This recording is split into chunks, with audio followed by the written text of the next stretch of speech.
Allie. Hi, I'm Anna. And this week for our Better Beader episode, we are going to have Anna as our guest. We're going to be going over with you some of the endless forms or endless circles or rings that you may have seen and some ideas and suggestions for how to use them. So we're going to be talking today about some forms. You may call them perfect circles, endless rings, perfect forms. We call them and kind of generalize them as forms, and they come in all different shapes and sizes. All different forms of forms. All different forms, colors, shapes, sizes, kind of like people, you know. There's all different options.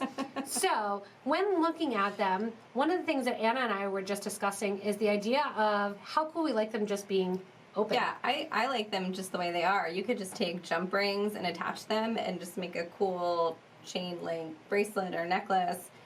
Especially in summer when you don't want something heavy, you want something lightweight, and you want to hang some little crystals in between. They're great links and connectors.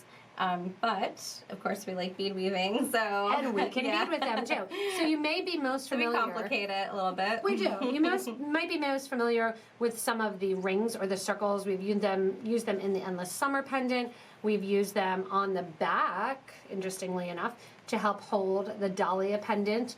So you can sometimes have them exposed, but also you can use them as forms to actually hold things in place. So it's one more idea. Instead of having it be the actual centerpiece or a medal, you can use it as an actual station to hold something on, like the Dahlia pendant.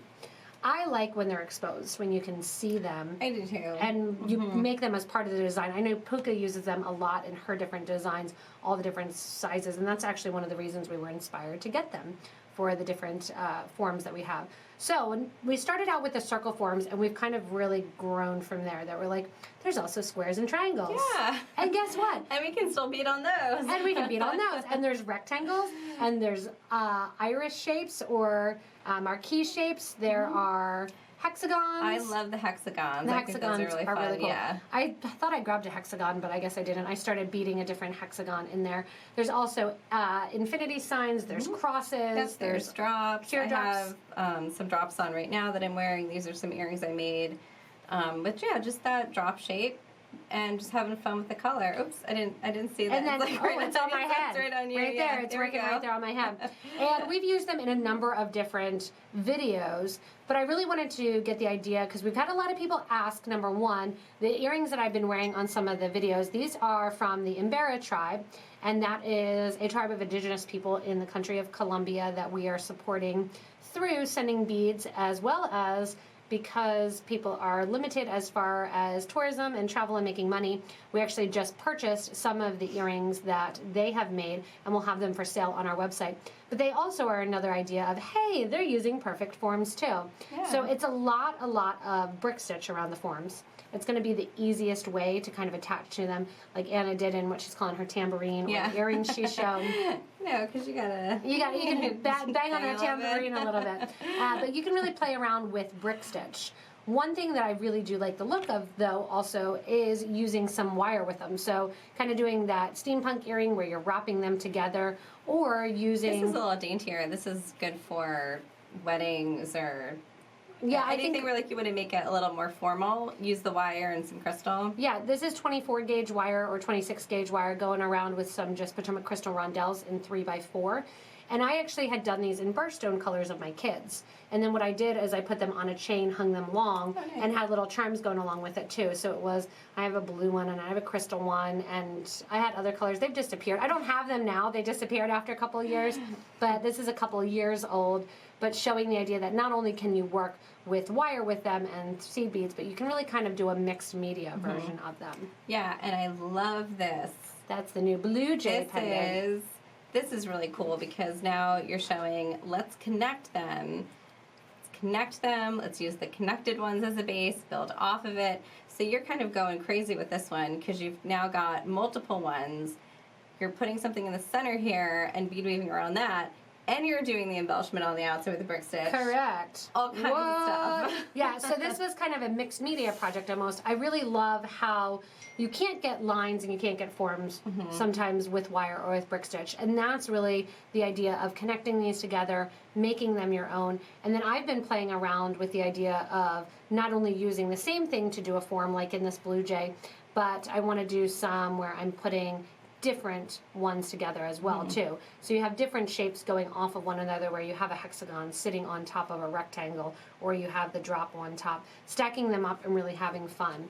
Like Anna mentioned, I like the idea too of just buying a whole bunch of them and linking them together with just some jump rings How or fun some would that be beads. with some little crystals in between to make a really cool long summer necklace? Chain crystals. And it's sort of like you wear it anywhere. You could wear it out to dinner, you could wear it to the office. And go from daytime to nighttime exactly. in any beading that you may do. And we have a number of videos, again, using these perfect forms or these endless forms or perfect circles, whatever you want to call them, that really act as springboards. So we don't have a video specifically on taking the 40 millimeter and seed beading around the whole outside, but we do have one on how to go in and bead around the form here. So just take that knowledge that you learned from some of the other videos, work with it, make the earrings like Anna has on, and really play around. We've started even getting some of the other forms here, which have indentations I'm going to play with, kind of putting things in the middle too. Yeah, and really look I like those chains. indentations there because there's a nice little flat surface. It is. You can glue a little crystal on there. Oh, you could glue a little crystal on there. That's a really good idea. We could do some of the flat flat You might want to rough it up a little bit so that glue sticks better. Yeah. Take a little file or something. And you could have crystals on multiple areas of it too. So we're going to be continuing to play with all of these different forms. So we thought that we would sit down, brainstorm with you about going from, the first one I did, I think, was the Endless Summer, which I still love, in different colors. Yeah, you did kind of hit it out of the park with that one. Thanks. And then we've upgraded it to the Blue Jay, where it's like, hey, get a couple other forms and get them together. So you will be seeing get more a couple forms. friends together. Get a couple of friends together, check out all these different forms, use them, and think about not only can you use them to act as a stability factor, but you can also use them as part of the design as you're working they're with beautiful it too. really in their own right. So yeah, so we've had lots of inquiries about them.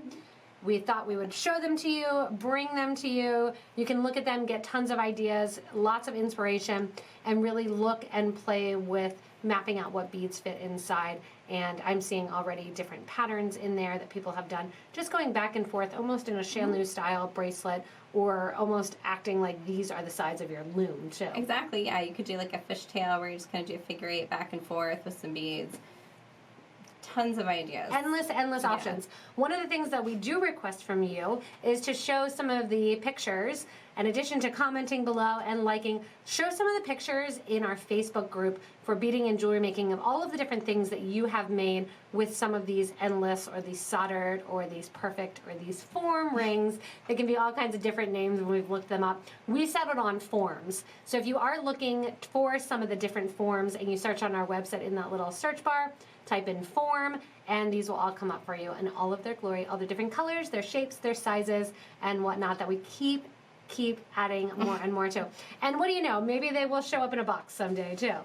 They very well could be. I'm sure that they will. They'll show up in a box as well. So it's really fun with some of these different Better Beader episodes to solve some issues, to answer questions that people have, and also to do little ideas like this that we say, hey, here's what Anna had these on. So I was like, hey, guess what? You're doing a Better Beader episode with me because you've got forms on. I've worn them every day for probably 2 weeks. There you go. So Anna's forms are part of the deal here. But they're so light, too. That's what I like about them. You don't feel like heaviness, so I just wear them all day and I don't even feel like I have anything. And you have a beautiful design around too. So hopefully this inspires you to check out some of our forms in all of their different shapes, sizes. Again, if you need any of them, check out the links below us to shop with us online. Additionally, if you have not yet, click that little link that's hanging out right near Anna to get regular updates from us here at PotomacBeads. Thanks so much for watching, everybody, and hopefully these ideas make you a better beader.